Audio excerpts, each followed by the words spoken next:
The next observation were relate to questions around the purchase of protective gear and equipment from China, specifically given the fact that some of these products can be sourced locally. I think Honourable Mutle raised this point.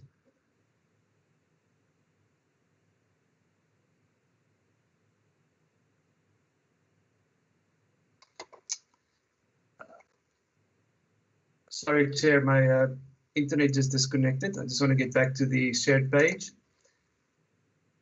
Is it visible on your side?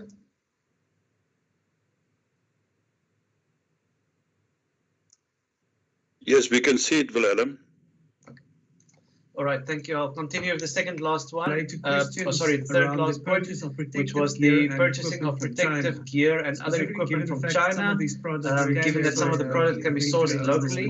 The response that was received that was the majority of goods are produced locally, and that only ventilators were purchased from China. Second last observation related to members that noted the fact that an additional 1.5 billion was required for the extension of the SANDF's deployment, and that refers to the new deployment letter that was submitted to Parliament. However, it is noted that this funding second last observation referred to this new letter that was tabled in Parliament does not form part of the consideration of the special adjustment budget that was tabled on 24 June. Lastly, the committee inquired about the cost of repatriation flights from China, and the DoD responded that they are in the process of claiming these costs from the DIRCO. So flowing from these observations, Chair and honourable members, some recommendations to be made. Firstly, the committee informed the leader of the delegation, Dr. Gamede, to relay the committee's extreme discomfort with the absence of specifically the Secretary for Defence, the CFO, as well as the Chief SANDF at a crucial meeting to discuss the finances of the department and the SANDF in the funding.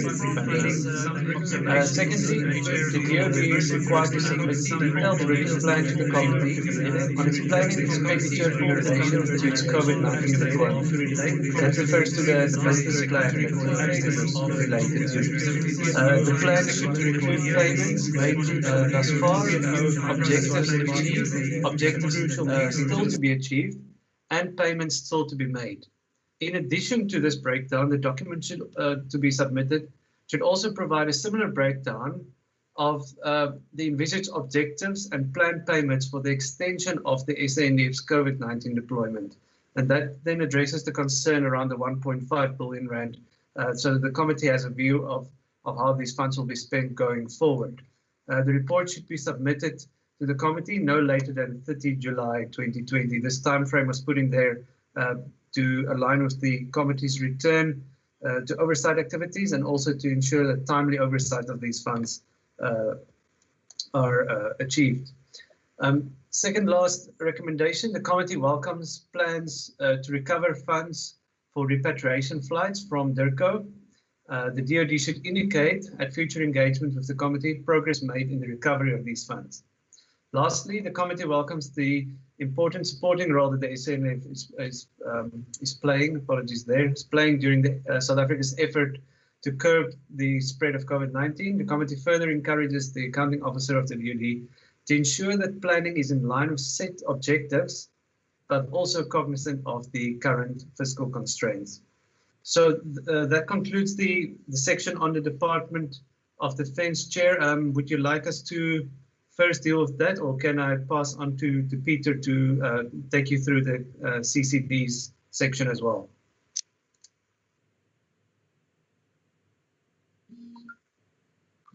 Chair, you're on mute. My apologies. Yes, conclude. CCP is part of the DoD's budget.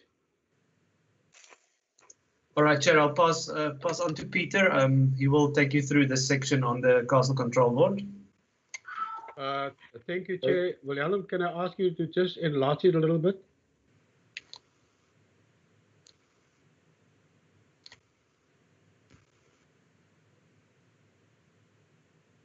Willem? Yeah, is that better? Okay, thank you. Chair, members, colleagues, we move over to the Castle Control Board. There in paragraph 1, we're just stating there the implications of the pandemic on the castle. And as the chair has mentioned in his introduction, the castle is basically self-sustaining and derives its revenue mainly from visitors, events, and so on. And because they were closed down, they didn't have any revenue coming in, and therefore they applied to the DOD for a 3 million relief package.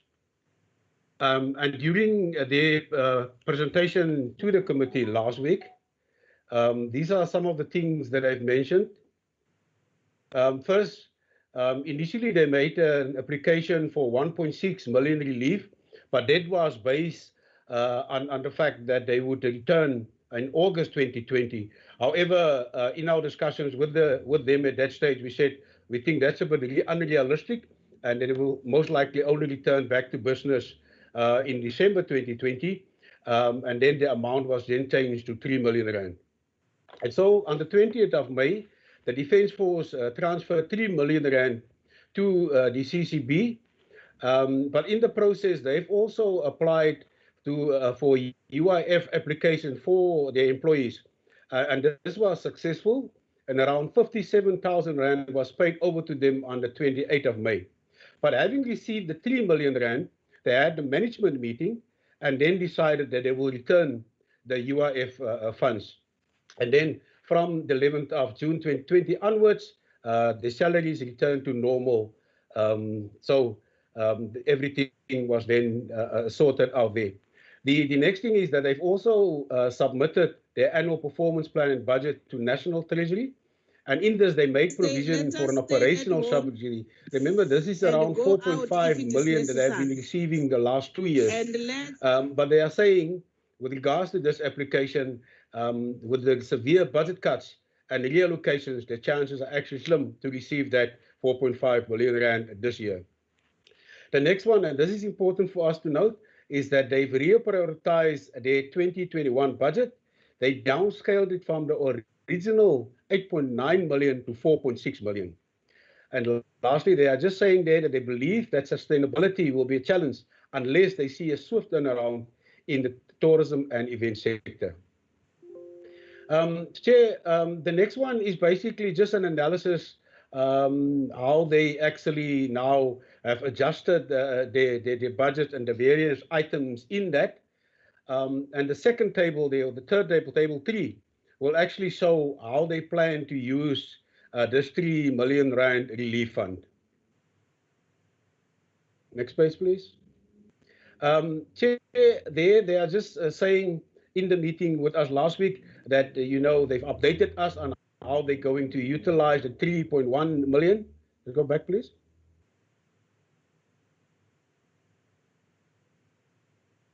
And secondly, we are all aware that they were basically on lockdown, and they wanted us to take note how they've actually now planned to address this. And then thirdly, and this is an important thing for all of us, they've actually started now instituting measures to deal with the going concern status post-COVID-19. Chair, the next one, as Wilhelm also did, is we were expected to indicate how actually the revised budget will impact on the budget that have been allocated to the CCB. And in our June 2020 budget report, these were some of the things that we've indicated. And the first thing was that it's basically an existential situation for the castle, as they call it, their business extraordinary, unusual, because of the COVID pandemic and the impact on their business. But there we are saying, as explained above, the CCB is gradually returning to normal, and with a 3 million relief package, they should be able to operate until December 2020, when it is expected to be fully operational. The next item there, the members just inquired around the assistance that the CCB has been giving to their qualifying employees. And as indicated above, they have done this successfully. And when they receive the 3 million rand, they actually returned it. The next one is just about their plans to approach the National Treasury if they didn't receive the 1.6 million rand. But as we indicated earlier, they've received a 3 million relief package. So this basically addressed the specific concern.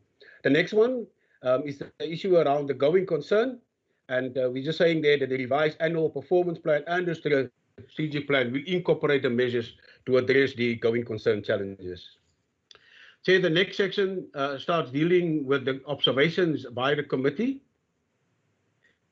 The first one there is that the committee noted the gradual return to normality for the castle, and especially, you know, that visitors and so on, other business can now slowly come back to the castle, and we just requested them to adjust their planning accordingly. The next one is the 3 million rand relief package that we welcome. And we're just saying to them, we are glad that they've actually utilized the situation and also that they've looked well after their stuff. And the last one is relates to the going concern. But as I said, it's being addressed in the revised annual performance plan. And then the related committee recommendation is that they next time should present the revised annual performance plan. And at the next annual report, the meeting, they should just update us as to what they've done with the money that have been allocated to them. The second one there, the committee encouraged the CCB to continue to take care of its employees as it gradually opens to business, and that it will hopefully be able to be fully operational in December 2020. The last one is just the committee recommended that the CCB should emphasize in its revised annual performance plan and strategic plan how it will address the going concern challenges. Chair, that is it with related to the Castle Control Board. Thank you. Thank you, Peter. Armscor. Yes, Chair, thank you. Honourable members, this is the last section of this report relates to Armscor. And first of all, we also looked just briefly at the implications of the COVID-19 pandemic on the mandate of Armscor, and here we broadly referred to the 120 million rand that reduction in the transfer that it receives from the Department of Defence normally. The revised budgetary outlook per division, we broke this section down as well in terms of the Armscor Corporate, Armscor Research and Development, and the Armscor Dockyard. And you'll see that Armscor Corporate moves from a projected surplus of 2.4 million rand to a projected deficit of 141.8 million rand. Similarly, Armscor's Research and Development section will increase its deficit from projected deficit of 1.9 million rand to 92.7 million rand. And the Dockyard also moves from a projected surplus of 300,000 rand to a projected deficit of 8.9 million rand. So this makes it clear how the outlook for Armscor has been affected, where it was looking at a very small marginal surplus at the end of the financial year. It is now looking at a substantial deficit at the end of the year. Armscor also noted that it's taking the following steps to limit the shortfall, and you'll see in the recommendation sections we return to this. First of all, no salary increases, which is likely to save 48 million rand. No performance remuneration, which is likely to save 41 million rand. The reduction of operating costs by 5%, which can save up to 17 million rand. They're also looking to offer voluntary severance packages. And lastly, they're looking at possible retrenchments if the transfer payment is reduced in the following years. So this might be something as well for the committee to keep an eye on. Number 3 is the implications on service delivery targets. Here specifically, we looked at the, let me just see, sorry, at the special defence account and the impact that this has on the defence industry as a whole. You'll see here in graph 1 included this to look at Armscor projects per year. And you'll see that since 2014-15, there's been a gradual decrease in the number of projects that it's managing per year. And if we look at 21-22, the outlying years of the MTSF, there is very little to no projects on its radar. And this is largely due to the defunding of the special defence account. Last, in relation to the risk noted above, Armscor also highlighted serious project financial risks, and this we'll also get to in the observations, but there was a lot of discussion about this. This is related to the funding problems with Project Hoefyster, Project Biro, and Project Hotel, and Armscor indicated that this will have a detrimental effect on the defence industry, which could lead to loss of capacity, skills, loss of jobs, loss of strategic capabilities to the SANDF, a reduction in the competitive edge of the local defence industry, and a reduced capability of the SANDF due to obsolete and technologically aged equipment. As in the previous sections of this report, we also looked at how the revised budget impacts on the recommendations made during the budget votes. Firstly, one of the recommendations that the committee made was the committee remains concerned around the status of Project Hoefyster, Biro, and Hotel. The way that the adjustments budget might impact on this is that this concern is amplified by the current financial situation and was highlighted as such by Armscor during its presentation. The second recommendation that can be impacted was the committee that encouraged Armscor to expand the number of rural schools to which it conducts outreach programs and to report on these in its 2021 annual report. This recommendation is unlikely to be fulfilled due to the COVID-19 travel restrictions and budgetary constraints.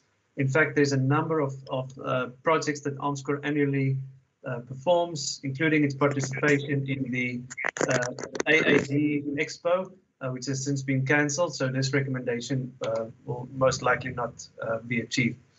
Lastly, the committee stated that given expected economic constraints over the medium term, the committee encourages Armscor to maintain austerity measures and to find additional means of cost savings, increasing revenue generation. The committee also encourages the Armscor board to take into account the difficult financial climate when considering performance bonuses.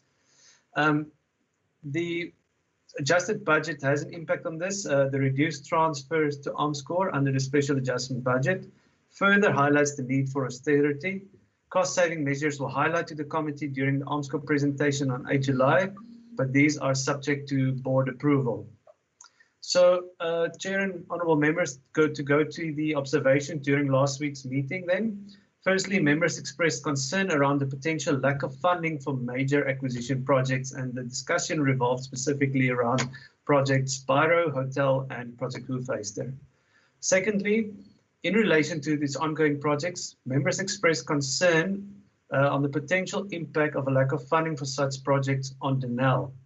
Armscor indicated to the committee that currently it has orders to the value of 4.3 billion rand with Denel, which is 42% of its order book. And should the lack of funding for these strategic projects continue, it will have a severely detrimental effect on Denel and the order book that Armscor has with Denel.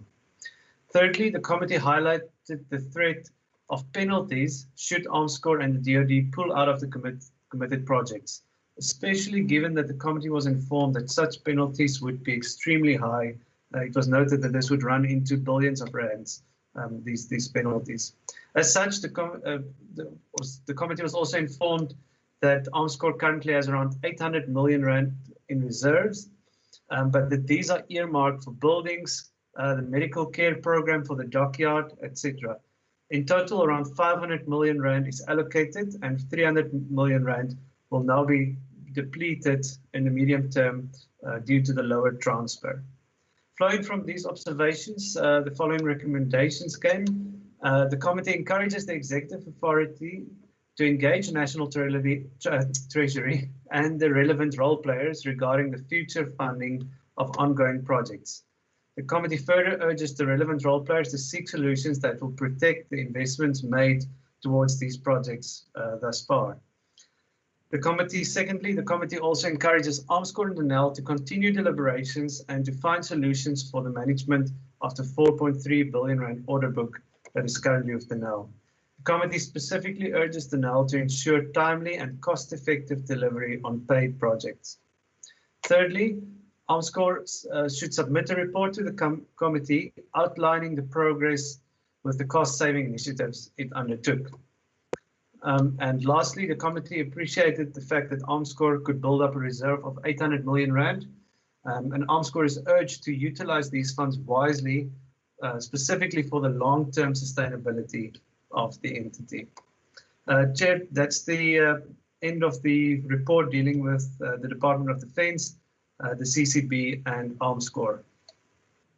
Colleagues, thank you very much, Peter. Thank you very much, Willem, for the presentation. Colleagues, this is what we are putting on the table as constituting the report arising from our consideration of the adjustment budget for vote 23, that is the Department of Defense. May I now invite comments, colleagues? I recognize myself. Right, Mr. Mare, I recognize General Olomisa. Yes, Chair. I recognize Thabo Motle. Right, does that take care of all those who want to talk to this? I recognize Mr. Raider. Right, colleagues, these are the four I've recognized so far. I will start with Mr. Mare, then General Olomisa, then Thabo Motle, then Mr. Raider. In that order, please. Thank you, Chair. Thank you, Chair. Thank you very much, Dr. Jan Verensberg, for the report. I think it's, again, a very, very comprehensive and a very detailed report. My only question will go back to, just for clarity purposes, and that's right to the beginning in terms of the amounts that we're talking about. Please correct me if I'm wrong. And Chairperson, you've also referred to 3 billion rand. If I'm correct, the DOD has requested 4.5 billion rand. The National Treasury in the adjusted budget has given 4.09 billion rand. Although you've referred to in effect, 3 billion rand, is it only 2.88 billion rand in terms of the amounts that Dr. Verensberg has given us? So I just wanted to make sure of that, because further on in the report, it also refers to average or about or expected. And I just wanted to make sure of the amounts that is in the adjusted budget, because if that is the case, then we know where we are, and that it's not different amounts or either 4.5. It's 4.09 billion rand, and in effect it is 2.88 billion rand, and that means that they are being cut in their own budget to the amount of 1.212 billion rand, and not any other amount. Can you just clarify that for me? And I'll appreciate. For the rest, it is, again, a brilliant report, and it is something that I can associate myself with. Thank you very much. Thank you so much, Mr. Mare. General? Chairperson and colleagues, this debate of budget cuts is not new to us. I would instead request us that we should avoid press panic buttons on this issue. The situation is not normal, as we all know.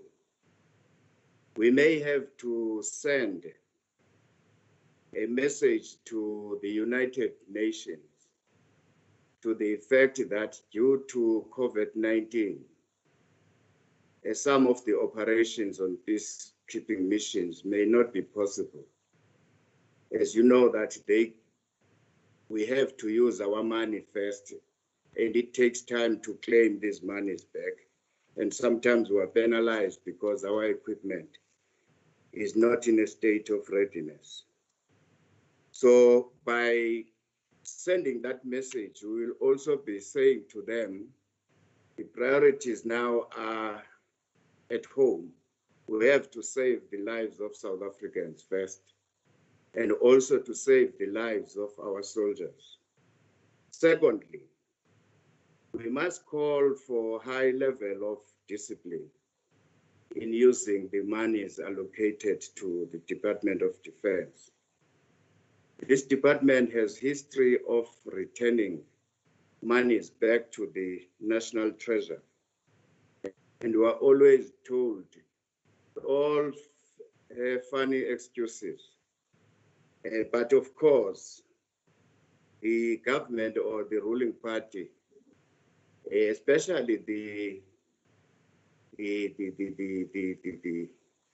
study group of the ANC in the defense, you need to assist us and assist the country. It is frustrating. How many times have we recommended what steps should be taken by the leadership of the defense?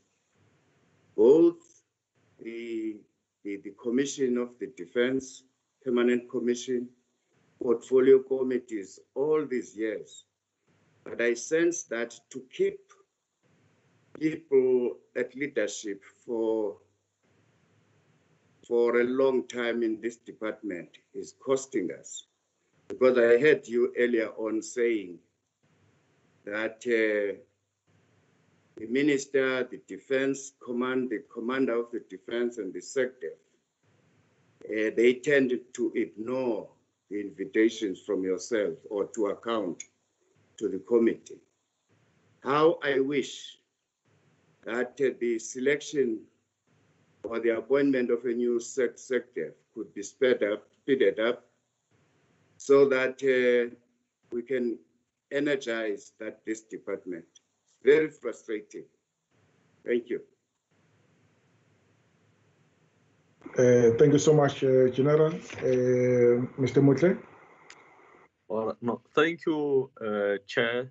And let me also join the chorus and welcome the presentation or the comprehensive report presented by both Dr. Willem and Peter. Chair, just 2 points that I want to raise. The first one is on DOD, on the recommendation. That I think we must make an addition on the second recommendation that speaks to DOD reporting to the portfolio committee and how they should report in terms of what is mentioned there, that they must give us their procurement plan, their business plan, so forth and so on. In addition to that recommendation, Chair, I think we have made mention that they must also give us a spreadsheet so that we can be able to play oversight and see if the department is indeed implementing the transformational agenda, so that we are able to see whether there is no cartel of some sort in the procurement of the defense force. We need to be able to check whether women are empowered, are given opportunities, young people are given opportunity, and generally, historically disadvantaged individuals are the ones that are given these opportunities. So it must be crafted properly, and it should not only apply to the COVID-19 relief fund, which is I'm not sure whether it's now 3 billion or it's still 4.5 billion, according to what they have reported, whatever the amount it is. But this must also translate to the general procurement that the DOD is conducting, so that we are able to keep track of the transformational agenda and break cartels, if there are cartels anywhere within the systems. Second point, Chair, is on Armscor. I think we have made a recommendation which I haven't seen on the report, that I mean, this thing of budgeting over years and making comparison with previous years, given the budgetary constraints, it does not really assist. Therefore, we have made a recommendation that they must consider using a zero budget methodology, so that they don't look at what they had before and what they must have in future, because the economical condition does not allow for that kind of budgeting going forward, because there will always be an outcry, but probably if they apply zero budgeting, they will then work within what they have, what is allocated, and build up on what is allocated to them going forward. So yeah, I think those are the 2 points that I wanted to raise, Chair. Thank you. Thank you so much. The zero-based budgeting item is in relation to Armscor. Yes, Chair, it's in relation to Armscor. And that's fine. I wanted just to get clearly. And Mr. Ryder? Thank you very much, Chair. Chair, yes, you will note my position as an invited guest into this meeting gives me a bit of unique insight. And at the outset, I'd like to just say that the quality of your report and the timeframes in which your reports are delivered are excellent and unequaled by the majority of other departments. I just want to let the rest of the committee members know how lucky they are. I know that there's some real old campaigners there, but certainly the quality and the timeframes really are excellent. So appreciation, a strong word of appreciation to the staff from my side. I've been largely covered by Mr. Marais. I think that that I'd like to associate myself closely with what he said. General Olumise also spoke about the discipline needed, and I think that's very important. The real point that I wanted to make, and Mr. Motley kept zero-based budgeting only to the Armscor side. I think zero-based budgeting is something that needs to happen throughout the Department of Defence, because we're sitting with an unfunded organigram already. That tells you that we need to go back to the drawing board and reassess what Department of Defence is doing compared to what the Treasury is expecting it to do. In addition to which, I think that while yes, the comments in the report are all accurate and correct and in agreement, the fact is that the employment letters from the President effectively are setting this department up for failure going forward. And as such, while I think your report is an excellent document, I think that the budget itself is highly problematic. And I think personally, I think it would be irresponsible, if not a dereliction of duty, for any MP to support the adjustment budget. Certainly, I mean, based on Dr. van Rensburg, Dr. Jansen van Rensburg's own words, he said there will be reduced capability of the SANDF. And it's only a matter of time until that leads to the death of some of our members. Thank you, Chair. Thank you. Did I get you right when you are saying it would be a dereliction of duty not to accept it? Don't to accept it? It would be a dereliction of duty to support the budget itself.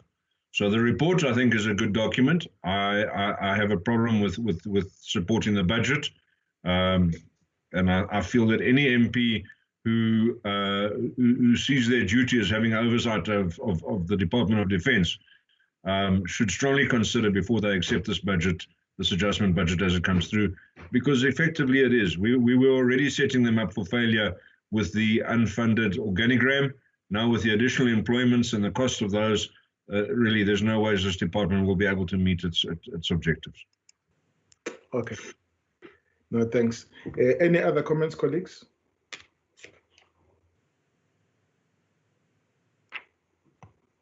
All right. It doesn't look like we have further comments on this. All right.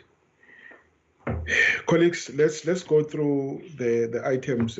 Colleagues, Peter, I start with you, Willem. Can you attend to some of the questions, deal with the balance? Chair, yes, thank you very much. Firstly, just in brief to respond to some of the questions, Mr. Marais spoke about the 3 billion, reference to the 3 billion rand in the document versus the actual 2.8 billion. He is absolutely correct.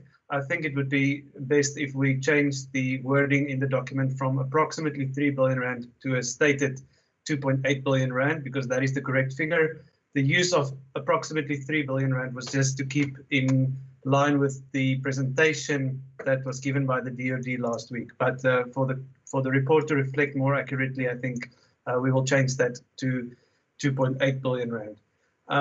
Then I think we can include as an addition in the recommendations, perhaps throughout the report, we can include in the 3 sections on recommendations, we can include the need for a zero-based budgeting going forward for all 3 aspects, including the DoD, the CCB, and the Arms Corps.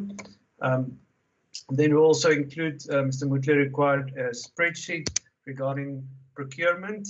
We can include that as a recommendation in the DoD section as well as Honourable Holomisa's reference to a high level of discipline, specifically fiscally, and we can perhaps link that to the need for zero-based budgeting in the recommendations. I hope that covers most of the recommendations made by members. All right, Peter, thank you, Willem. Thank you, Chair. I'm mostly covered by what Willem said, Chair. Thanks. Okay, no, thanks. All right, colleagues, that's where it takes us. Now, I note the observations made by General Holomisa, and on the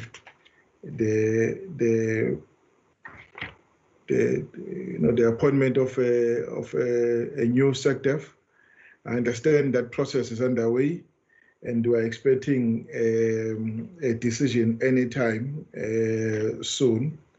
But I'm not qualified to speak to that item.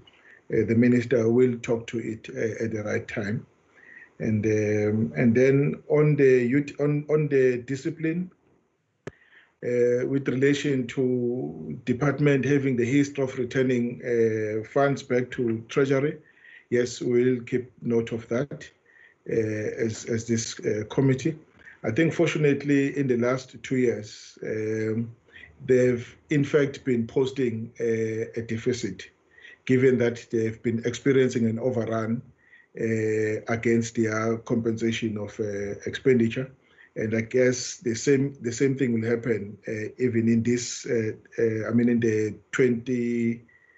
2019-2020 financial year. And I suspect this is going to be the trend going forward until this question of underfunding in respect of the compensation of employees is addressed. If anything, they were actually taking money from other programs and shifting it to COE, because that's where the spending pressure has been. All right, but we take note of that.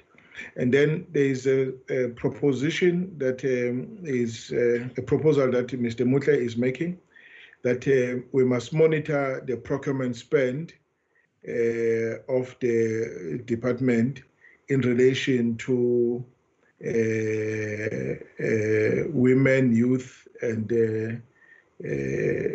people and HDIs, historically disadvantaged individuals.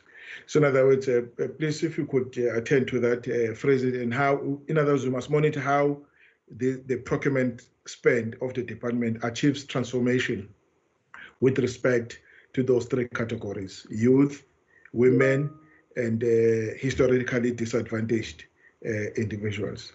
And then the last point that the colleagues have touched on is zero budgeting. That is zero budgeting, that the department must introduce a zero budgeting in the next, hopefully in the current, let's say in the current MTEF, because I'm not too sure if they can do it, and they can do it come next financial year. But this MTF must see the department introducing a zero-based budgeting. The same thing will apply to its entities as well. Right. Thank you very much for the compliment, Mr. Ryder. I'm sure the team has listened to those good words. Colleagues, I think that then concludes our discussion on this. Must I take it that the report Chairperson? is... Yes, sir. Chairperson, just one point. I can't remember whether we have discussed it last week and how it will be dealt with. You recall that we have asked a reconciliation of these deployments. And I know that it's not really about this budget, but although there will be a part in this budget, in this adjusted budget, that we just want to know money has been allocated by the president and that they report to us on what they've actually spent and how much they've actually spent and how it will impact going forward. It is not part of this budget, but just in terms of report back on a regular basis. Besides that, I think the report is fantastic and I want to propose for the acceptance of the report.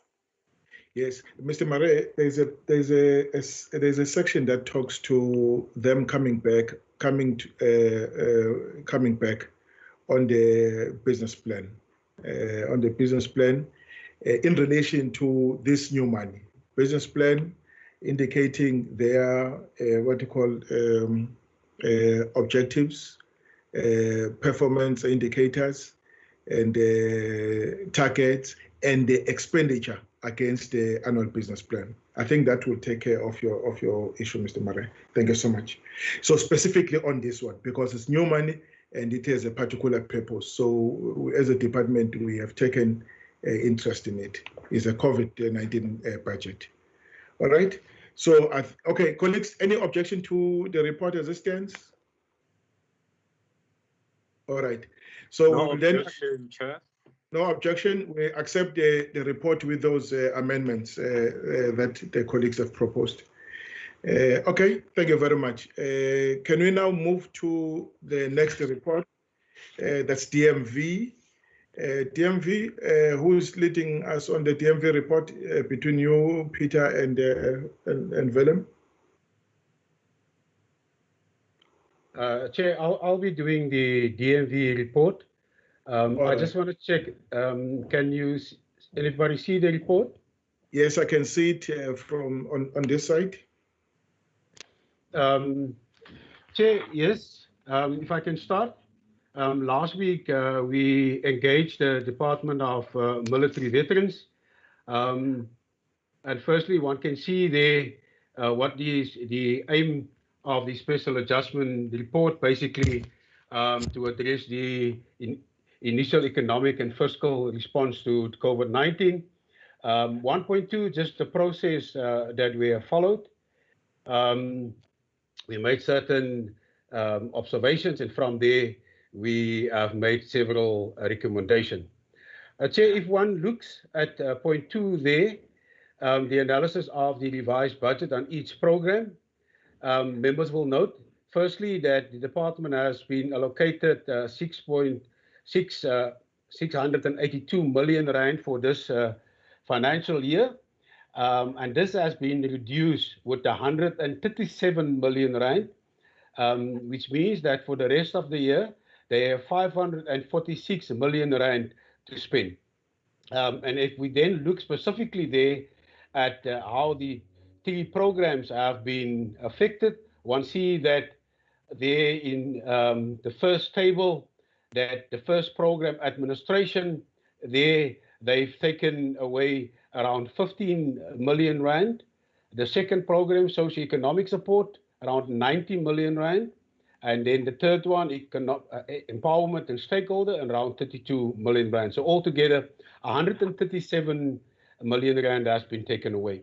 If one then looks further specifically how this budget in terms of the economic classification have been affected, we see there firstly that with regards to operational expenditure, they saw a net change of around 47 million rand. And then specifically, it would involve cuts on the implementation of new provincial offices. One remembers that there are about 6 provincial offices that have been established, but 3 new ones still need to be established. The second one is with regard to funding that will be cut for the relocation of the head office. And the third one there will relate to the associated procurement of ICT infrastructure. So that is with regards to the operational expenditure. The second one there is that the transfers to households saw a net change of around 90 million rand. And this will basically relate to the reduction in the building of houses, as well as the bursaries required for military veterans and dependents. Just for a bit of context with regards to the whole government situation, the DMV then indicated to us that they form part of the social cluster. And these other departments in the social cluster have then been used for comparative purposes. And one can see in table 2 that the reduction of the DMV was the highest, namely 20%, as opposed to a little bit less for other departments. But because of their historical spending and especially underspending, it was very difficult for the Department of Military Veterans to make a case against the cut of 137 men. So I think from section 2.2 onwards, especially how the various programs have been impacted is very important for us, because here we can see specifically how the budget has been decreased. And I will briefly go through it. And the first one is just saying there that the first risk for administration would be the inability to pay for contracted costs, because there the budget has been reduced with around 4 million rand. But what of concern for me specifically is that there in the mitigation section, they haven't identified any mitigation strategy there. The second one relates to the inability to pay for legal costs that have been reduced with around 3 million rand. The next one, inability to fulfill the workplace skills plan, a reduction of 2.5 million. And the third one is the inability to provide adequate funding for the 3 statutory bodies. With regards to the socioeconomic program, one can see what were the risks there. First one with regards to the healthcare, and there was a reduction of around 10 million rand. The second one is with regards to education support. There we see a reduction of around 60 million rand. The third one is with regards to housing support, a reduction of around 10 million rand. And if we move over to program 3, the first one there is the inability to implement the targeted heritage sites. They had a target of 3, and then around 5 million rand were allocated for that. So obviously that will be jeopardized.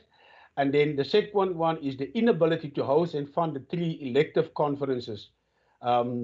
There you can see the budget has been reduced with around 21 million rand. And then the last one there is the reduced budget for COVID-19. There was a reduction of around 2 million rand. And in the meeting, the DMV actually asked the committee for further guidance and direction. And it asked it also to please note the risks associated with the reductions. Chair, 2.3, it is just with regards to the recommendations that a committee have made during our budget vote hearings in June. And the first one basically relates to the internal measures as well as the measures they've taken to assist military veterans and dependents. And there we're just saying below that as we can see in the table above, one of the identified risks is the reduced budget for COVID-19 by 2 million rand. Obviously, this is of concern to us, because this 2 million, to where I understand, was going both for internal measures as well as to assist military veterans. The second one related to the access to military hospitals and sick bays. The risk that were identified is the inability to pay the medical claims, and this was also concerning to us because it might jeopardize, the access of military veterans, to health facilities, if they stop, for instance, paying the medical bills. The third one related to the delivery of houses by both the National Department of Human Settlement as well as the provincial departments and governments. The risk that was identified, it was the inability to meet the targeted number of houses. So they might have challenges in that regard. The next one we asked them to give us feedback on the revised education policy. And above, they've identified the risk as the inability to fund and support continuous learning. Obviously, education is very important to all of us, and we just said we hope that this is only a temporary reduction, and if things return to normal, then the education support will be fully funded. Chair, the last one there, it is just with regards to the appeal board. Remember, they've told us that they have serious challenges with regards to their funding, and sometimes they have to take money out of their own pocket to assist military veterans. And then we're just saying that we welcome the initiative that they've taken. Remember, they told us that they are going to determine upfront the amount for the appeal board, and they will try and then look after that. Chair, when we look at point 3, the committee's observation, the first one relates to the downward adjustment and then its ability to reach its annual targets, especially as it relates to Program 2, the main service delivery program. That is the first one that concerned committee. And then the second one was related to the educational support. And we asked them, in their consultation with NSFAS, did they also consult with the Department of Higher Education and Training. The third one related to the 21 million rand for the elective conferences. We just wanted to know more information about that. And it was indicated that this is basically based on historical spending, but they've advised these entities that they should actually now try and save on that. There was also a question around the South African Cape Corps Military Veterans Association. And the response was that they used to belong under the CMVO, the Council for Military Veterans Organization, but they've now applied to SANWA, the South African National Military Veterans Association. They've applied to them that they can be an independent member of the association, and this application is now being considered. The next one, Chair, related to the illegal occupation of houses that's designated for military veterans. We're really concerned about that, and then the department has indicated that in cooperation, with the provincial government, the national government, as well the municipalities, they've now allocated sites, before construction to military veterans, and then the military veteran can follow through this process, and hopefully this will address the illegal occupation. The next one, we just inquired about the allocation to the appeal board, given the interaction we had with them and the concerns that they had. And then there was also concern with regards to the impact on the funding of provincial offices. We were very concerned about that. So we raised that issue as well. And the last one was also something that we've mentioned earlier and recommended in our budget report, is the accessibility of military veterans to health facilities. Chair, the related recommendations with regards to the observations, as first that we say that there is a service level agreement between NSFAS, and the DMV. And remember the question was whether they've consulted with the Department of Higher Education and Training. They told us they did do that. And we then just recommended there that the DMV should endeavor to minimize the impact on military veterans and dependents, given the importance of education and especially the potential to render recipients less reliant on the department. The next recommendation is that the committee understood the importance of regular elective conference for military veterans associations and encouraged the department to find ways to address the various challenges to inter alia avoid legal challenges due to the expiry of the terms of the incumbents. The next recommendation, the department was encouraged to further enhance its efforts in collaboration with national and provincial human settlement departments to stop the illegal occupation of houses. And it should keep the committee informed of developments in this regard, as some members have received related inquiries in their constituencies. The third last one, the committee recommended that the budgetary allocation to the appeal board should be determined upfront and be ring-fenced to allow the appeal board to monitor its expenditure in terms of the allocation. The second last one, the committee stressed that the provincial offices should be prioritized because of the difficulties military veterans experience to access the department and recommended the department should minimize the impact on these officers. The last one, the committee was encouraged that the department is assisting military veterans to access health facilities all over the country, be it SAMS facilities, public or private facilities. And we encourage it to ensure that these processes are seamless as possible for military veterans. Chair, that is the presentation with regards to the DMV. Thank you. Thank you very much, Peter, for the presentation. Colleagues, this is a summary we're putting on the table just to check if you agree with us that this captures the essence of the discussions, and we can then conclude this as a report that we'll send to the House. Colleagues, may I invite your comments?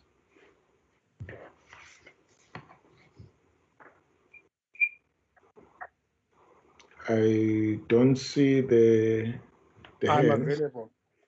Yes, Malia Keshelembe. Any indication? My screen doesn't show. My screen doesn't show, colleagues. Oh, I see. There's DR. Who's DR? Who's DR? Chair, you'll note myself. Mr. Mutle, Thabo Mutle. DR is Ryder, Chair, but my hand was up from earlier, sorry. So, yeah, my hand is not up, thank you. Oh, it's not up. Okay, that's fine. No, thank you so much. Right, so I have these two hands. All right, colleagues, I hope I'm not... Yes, hello. General, are you indicating? No, I hear you are talking about DR. Just add DR and add DR to... Just add to DR, add C with the DRC. All right, so I have these two colleagues, Malia Keshelembe. I start with you, and then I'll then take Thabo Mutle after you. Thank you, Chairperson. Well, I think what has been presented is what was discussed in our last meeting. But I think there are issues that I think they were not covered correctly. For instance, I'm trying to understand that if we say the budget for the statutory bodies, like when they are having conferences, yes, we said it is reduced by 21 million. And I'm trying to find out, because I didn't get the initial budget for 2021, because now I'm just seeing the reduction of 21 million. I don't remember whether this was presented to the committee. And two, understand well that the department said they are going to do their best, level to ensure that, the houses are allocated to the military veterans prior to the commencement of the building of the house. But there's something that is missing now that the department, is not showing here.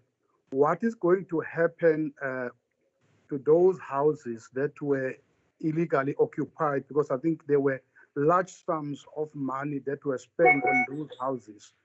So that maybe at a later stage we understand that whether they are writing off those houses, or they are still going to make sure that these houses are returned to the Department of Military Veterans. But Chairperson, the report, I think, well, it's fine. It's just that maybe if maybe I didn't get when we spoke of the reduction of 21 million rand, that is from how much we are reducing 21 million rand for these statutory bodies. Thank you. No, thank you so much. Maybe the colleagues they will assist you But let me recognize Thabo before we field the responses. Yeah, Thabo Motle. Thanks, Chair. We equally welcome this presentation.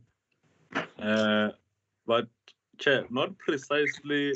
I don't know. I think we must make a statement.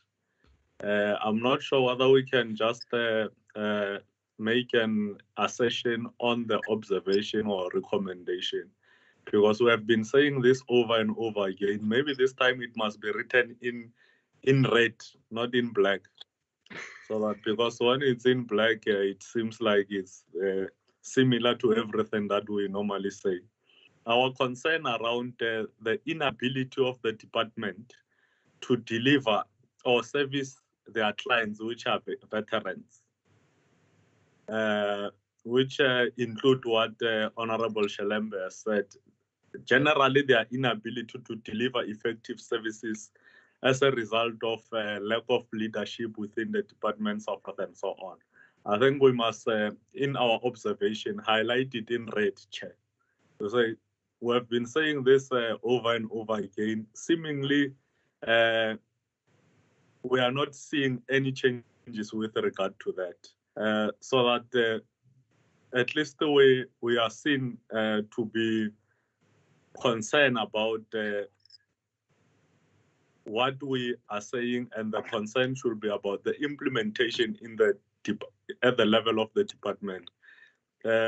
Basically, it's what I wanted to make an input on.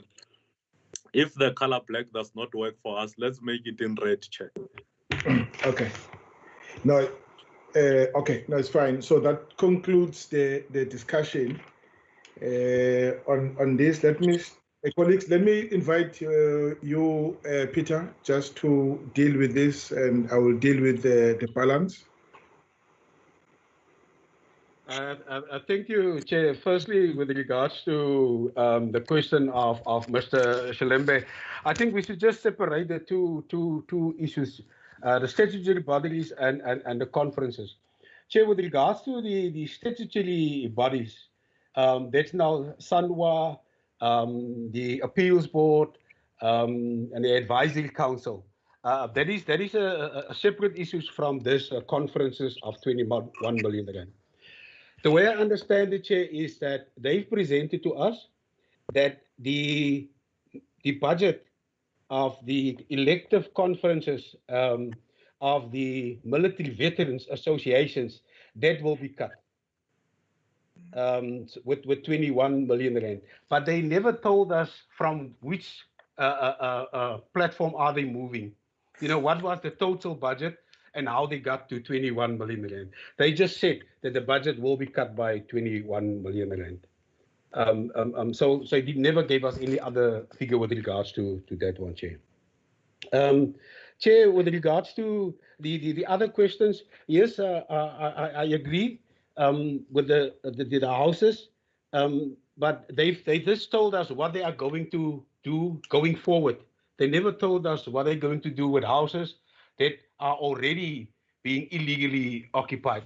But I think that maybe one of, in our recommendation, we should just say that the next time when they come, they should give us an idea as to what happened with the houses that have already been illegally occupied, whether they are going to write it off, whether there are attempts to sort of return the houses to the original military veterans for which it was earmarked. The next one with regards to Mr. Motle's suggestion, Chair, I think that is a very valid and very useful recommendation. I think we should maybe stress in our recommendation that we are seriously concerned about the department's inability to effectively and efficiently deliver services and benefits, and maybe we can just highlight that as the last recommendation in the report, Chair. Thank you, Chair. Yeah. No, thanks. And then add to that the inability to perform has led to them not spending the money, exposing them to hefty reductions by Treasury. We'll see how we put it. because the reason why they got this hefty reduction on their budget was due to their the history of underspending in the department, which is coupled with inability to deliver on some of their on part of their mandate. All right, we'll see how we couch it, but we take note of it. And Mr. Shelembe, we did not ask them previously what the baseline cost was, and now that they're saying this will be reduced by 21 million rand. What do you want to suggest in that regard? Or you want this be a subject of an in-year monitoring, because you'll still have to come back to report to us in the first quarter when we deal with their first quarter report. Must we leave it to that, or you want us to make a note even in this report? Shelembe? Hello. Yes, Chairperson. I think, Yes. I mean, I suggest, Chairperson, I mean, we keep it, because otherwise now to change the entire report, I suggest we keep it for the next meeting when we meet with them again to give us, I mean, what is the way forward. So no, thank you so much. At least there's a note on it in this report and of this 21 million rand. I think let's leave it like this for now. Okay, I'm happy with that. Okay, so no, we will at least we're not burying it under the carpet. It's captured, which makes it capable of being followed up when we meet with them again. Colleagues, I think that then takes care of this report. May I just get an indication whether it's adopted as amended? Colleagues, are we happy with the report as amended? Happy. Yes, happy. Any objection, colleagues? Happy. No. Thank you so much. Thank you so much. All right, colleagues. Just before we close the meeting, we have developed the program for the third quarter. It's still soft. Because we have not been told, we have not been given the framework for the term. Previously, the term was 6 weeks, and we are told that the term has been reduced to 3 weeks. And so that actually affects, it will affect what we had in mind when the program, when the term was 6 weeks. Brian, can you just beam it up? I don't want us to debate and discuss it today, but if you have items to add, just raise those items, and now we'll record them. So and then we'll take a formal discussions at our next meeting. We're not adopting it, but I'm just indicating what is in the mind of the team that I'm working with. Brian, are you beaming it up?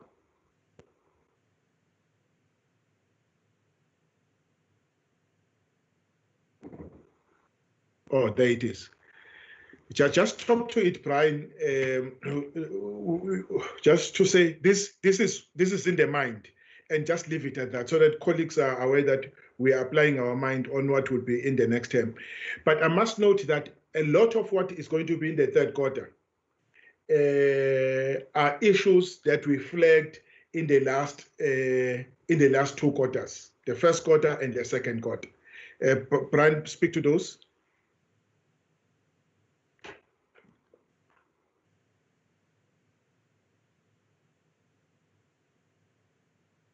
Brian?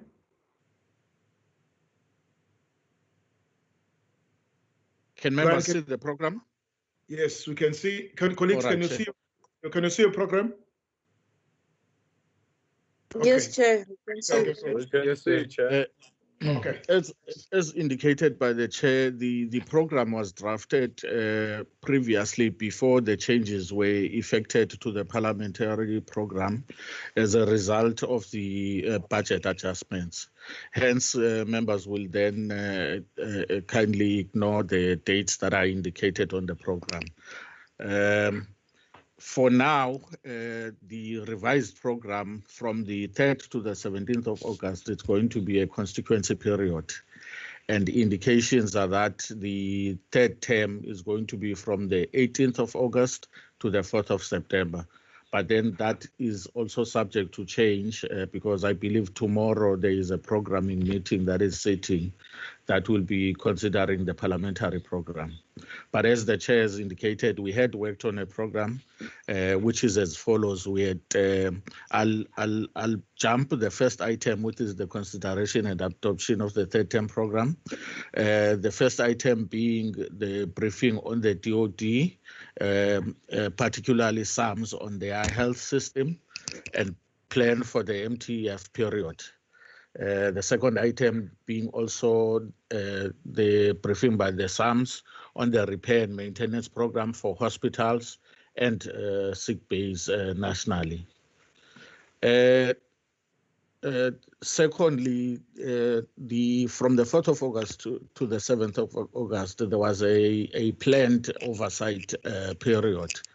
We had then thought that we would utilize that oversight period for an oversight, joint oversight with the portfolio committees on public works, home affairs, and SCOPA for a visit to the Beit Bridge. Thereafter, we, as the what you call committee, would then proceed to the border areas as previously planned in terms of the Operation Corona. Would also visit and inspect the in terms of Operation Tusano at 4-vehicle reserve park in Valmansdal. Time permitting, would also visit the One Mill Hospital. We had also thought that would hold a workshop with the DOD on force structure, on the compensation of employees, on the development of an exit mechanism and force rejuvenation. We would also seek the presence of National Treasury in that meeting. Thereafter, we would then deal with the first quarter reports by the DOD, wherein we would also follow up with the DOD of the implementation of the budget report recommendations. That would also include this budget report. Would also seek DOD to report on the investigations into irregular, fruitless, and wasteful expenditure. Thereafter, would also, my apologies.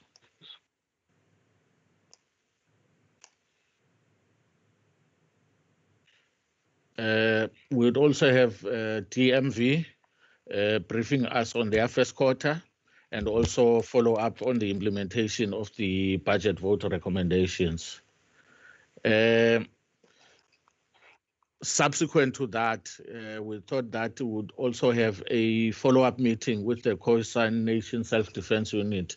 Members will remember that that meeting, we had agreed that we would host that meeting in the next term in order to hear presentations also from the Khoisan Nation Self-Defense Unit, as they were unable to present in that meeting. We'd also have thought that we'll separate this meeting into 2 sessions. The first session with the Khoisan Nation Self-Defense Unit, and thereafter also have a second session with the SACC Military Veterans Association. One item that we could not include, that we thought that we would just note it so that in the next term program would also include it, is the Defense Works formation reporting on progress with the devolution of responsibility from the Department of Public Works, as well as the funding issues in that regard. That is all. Thank you, Chair. Thank you so much, Brian. So we are tabling this not for a discussion today, but at the next meeting. And but we'll still allow your colleagues to submit ideas for the third court. Any quick comment before I close the discussion on this? General Olomisa? Thank you, Chair. And myself. And then Mr. Mare? And Mr. Mute? In that order, General Olomisa? Thank you, Chair. Myself, Marke. All right. Okay, Marke. Okay, that's fine. Thanks. In that order. All right, General Olomisa?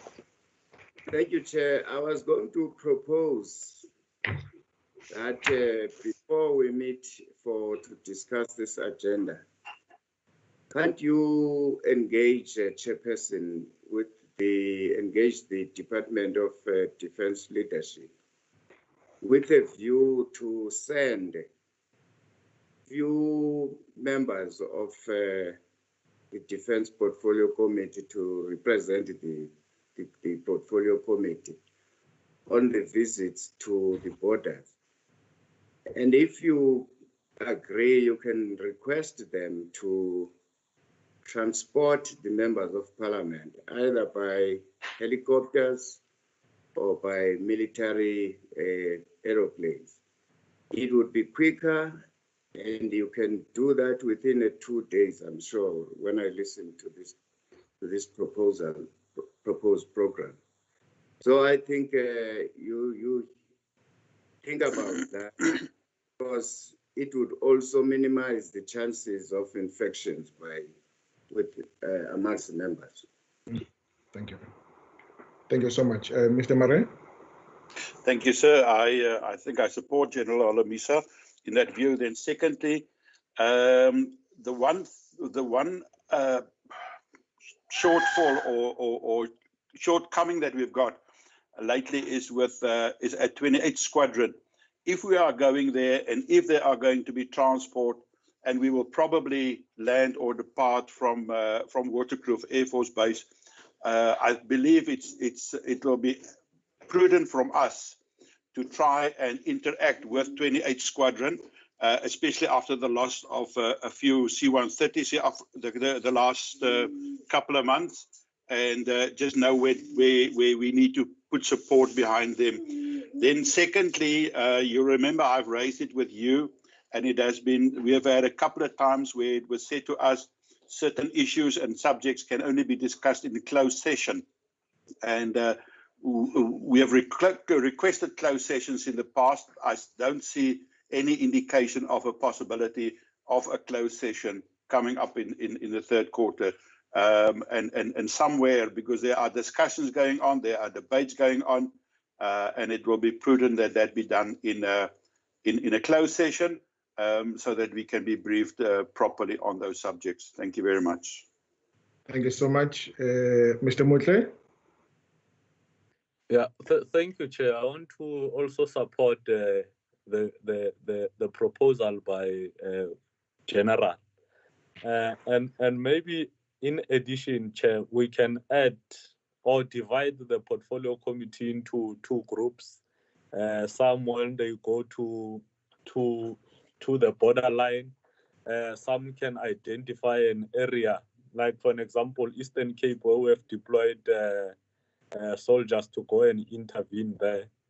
Some can go there just to play an oversight, and particularly we can target the areas where the department is building field hospitals, so that we see for ourselves where these resources are put into. Thank you. Thank you so much. Mr. Make?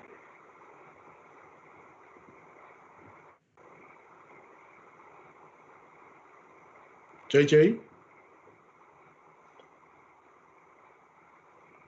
Hello, Mr. Make? Have we lost him? Can you hear me? Oh, yes, I can hear you now. Yeah, okay, mine, it's not anything to do with the program. I just wanted to be reminded about the Khoisan self-defense unit because I realized they've applied to be part of SANVA and so on. By the way, what were they defending against, when and where? Just to be reminded. Sorry about that. Sure. Okay, no, it's fine. All right, let me start with you, Mr. Make. The Khoisan Self-Defense Unit wrote to the Speaker with a request that a bill be introduced in Parliament that will, see some of them who could not be integrated into the Defence Force be integrated. They've approached the court on the issue, claiming that they were excluded from the integration process, but the court came back. But the court ruled that there is now no law that provides for integration. They went to the public protector.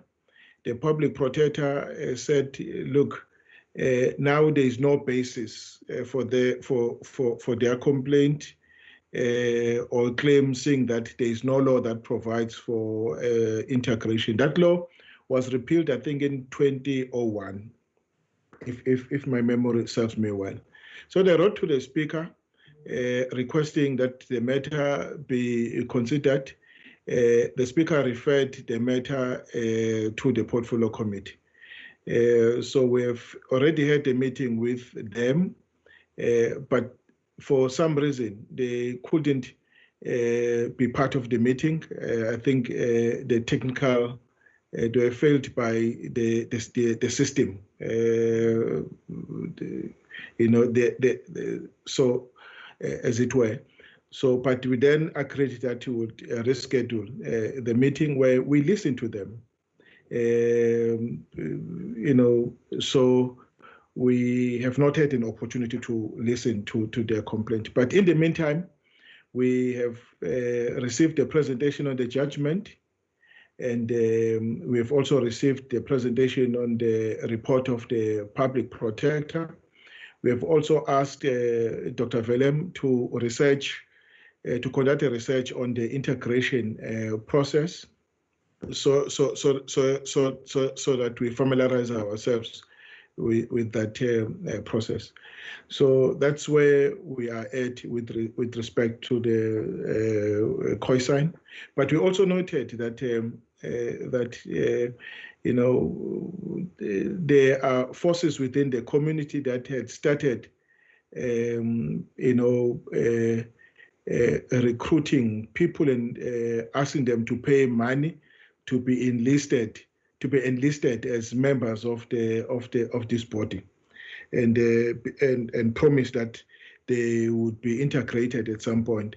So I think there are funny things that have happened behind the scene, but we will discuss that when with them when they come before us. And the committee hasn't expressed a view on whether there is a need for a bill, but obviously we can't make a view and conclude until we have listened to them, saying that they've written to the Speaker. I think we thought it was fair that we hear the other side. And because they must convince us that indeed they have a case. So far, we'll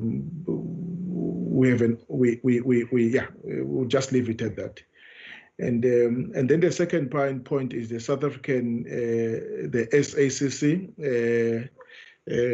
itself, Military Veterans Association. No. It's military SACC, Military Veterans Association. And there was a suggestion in the same meeting, Mr. Make, that we must also listen to them. They've also written to us, basically to say that the Khoisan Self-Defense Unit doesn't speak for them. In other words, there are many views within this community that are contradicting one another. I don't want us to enter into this terrain because we may got lost in it, safe to listen to their request, and two, to listen to the body that is now recognized as a formal body that represents the former SACC ex-soldiers. So that's how we've actually closed it. I don't see this meeting, I don't see us bringing the two bodies in the same house, because I expect fireworks. I see fireworks. We'll have a first session with the Khoisan Self-Defense Unit, and the second session with the military, with the SACC military veterans. I thought I should just say that in addressing you, Mr. Make. And then, colleagues, we've noted everything you said. I think they will actually enrich our program. So when we meet next, you'll have the program ready for adoption. For now, we wanted just to get the views of the colleagues, and I think the views are fine. But there's a point that Mr. Marais is raising. Mr. Marais, on the close, the 28th Squadron, interacting with the 28th Squadron when we were up at the Waterkloof,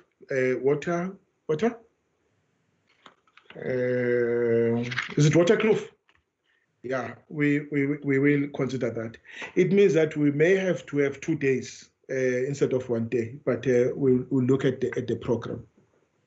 Mr. Marais, on the closed meeting, I know you've requested it, and you see, let's discuss it when we meet next. You see, I'm looking at the Constitution, 59, Section 59, subsection 2 of the Constitution. It says the National Assembly may not exclude the public, including the media, from a sitting of a committee unless it is reasonable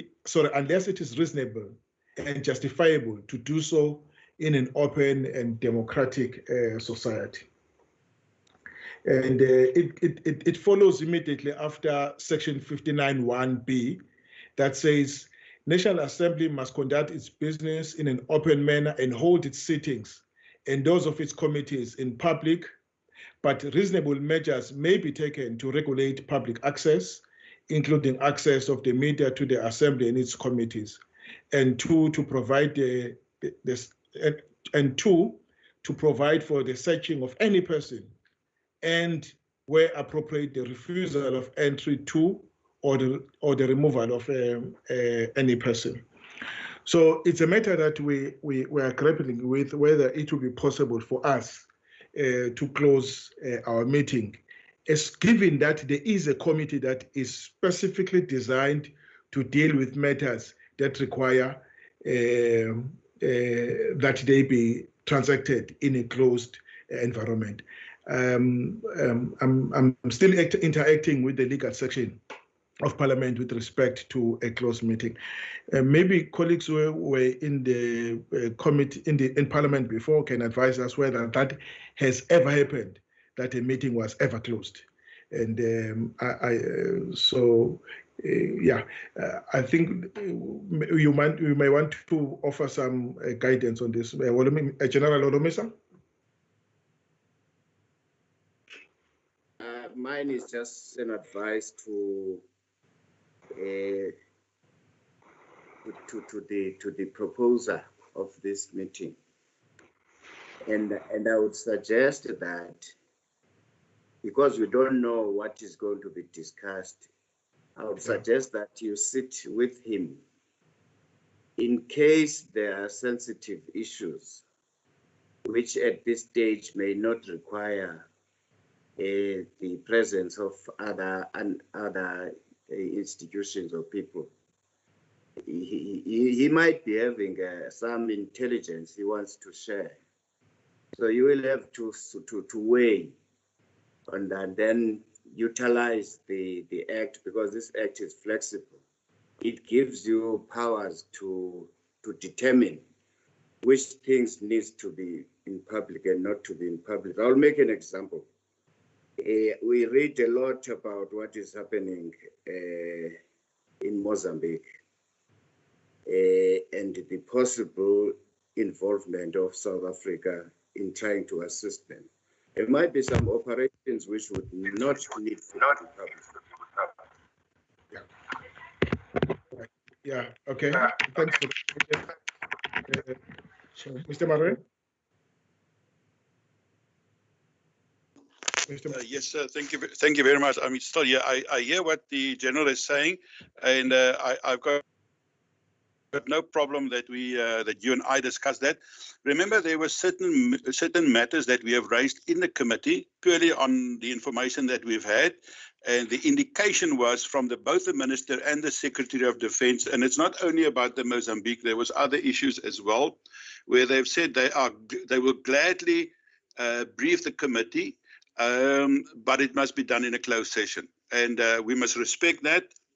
So in other words, they have clearly indicated that it is possible and they are prepared. Yes, we are very much aware that if we go into a closed session, there are certain practical implications and there are certain undertakings that we must give as committee members to keep those things secret. There's no doubt about that. The objective is obviously not to give out the information. The objective is for the committee to be briefed on sensitive matters where we need to have oversight. We know that many of that comes from our budget, and many of those things we must make sure that our own soldiers are protected, are well equipped, are well resourced, and it is in terms of the constitutional requirements. So the objective is not to get information to go to the media or wherever. It is for us to do our work and to make sure that whatever we do is in the best interest of the soldiers that we deploy wherever that might be, or whatever the subject matter might be. That's the only objective, the only and the sole, and rather follow that route than have things out in the open and nobody knows really what to do, and also nobody knows what not to discuss. Because purely of information has got a way to creep out, and if we don't put it into a confined space, in terms of a closed session, then it hangs in the air, and it makes it very difficult also to control that and manage that. Okay. Now I hear you. Any other comment on this? Sure. Yes, sir. Yes, Chair, it's Brian. Yes, right. Chair, it is possible for a meeting of the committee to be closed. Obviously, we would need to seek the approval of the presiding officers, but we would also need to provide strict conditions as to why we feel that the meeting needs to be closed. I think in that regard, since it is the ministry that has indicated that they would want such meetings to be closed, they can also assist us in providing those reasons as to why they feel the meeting needs to be closed. Thank you. Okay. Any other comment, colleagues? I think this is, I'm getting a guidance in this regard. Chair, Peter here. Yes, Peter. I agree with Brian, Chair. We need to seek the approval of the presiding officers. And it's very important that the department indicates they must actually motivate, why it should be a closed meeting. And we use that motivation, to provide it to the presiding officers to allow us to close the meeting. Thank you, Chair. No, thank you so much. All right. Okay, it's fine. We'll pursue that avenue, colleagues, for a closed meeting, and even if it's not our meeting, but it's the minister's meeting who invites us to her meeting, and that will be another way of getting around this. If the constitution is so strict as it is, and so we'll find a way. But of course, we will have to look at the issues and decide on their sensitivities, and then make a determination on how on the best way forward. Okay, it's fine. We'll follow that. So obviously that will not be on the program. colleagues, the way I listen to you. It will be a meeting that is going to be in between, either in the third quarter or in the fourth quarter. But it's urgent that we have it. I'll consider it for the third quarter, but not going to be on the program, colleagues. All right. Colleagues, I think that then takes care to the end of the meeting, unless there's anything urgent. Brian, I think we've covered everything. Indeed, we have, Chair. Brian, I forgot to take apologies. The meeting was correct. I looked at the attendance list and I said to myself that we do have the quorum. That is correct. That? We did not have any. Okay. The apologies, what were the apologies? So that we record them formally before you close? We did not have any apologies, Chair. Thank you so much. Colleagues, thank you very much for this meeting. And the meeting has come to the end. Chairperson, can I just ask you quickly, yes, did sir? we approve the minutes? Did we approve the minutes, or is it by implication approved? Oh yes, Brian. We'll have the minutes on the agenda for the next meeting. Am I right, Brian? Yes. It's not the only set of minutes. It's not the only set. I think there is about 2 or 3. It's 2, Chair. I believe it's 2. Okay. No, it's fine. Okay. So Thank you. Thank you. Thank you so much. All right, colleagues, the meeting has come to the end. I wish to thank all of you. Thank you, Chair. Thank you, sir.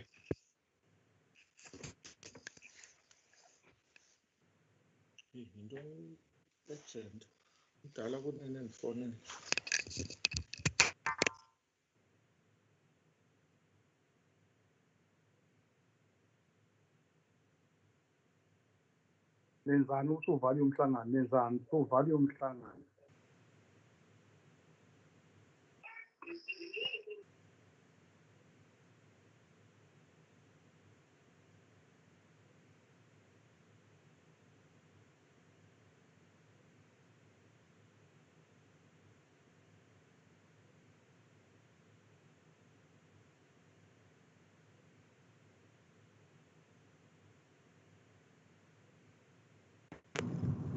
Wait.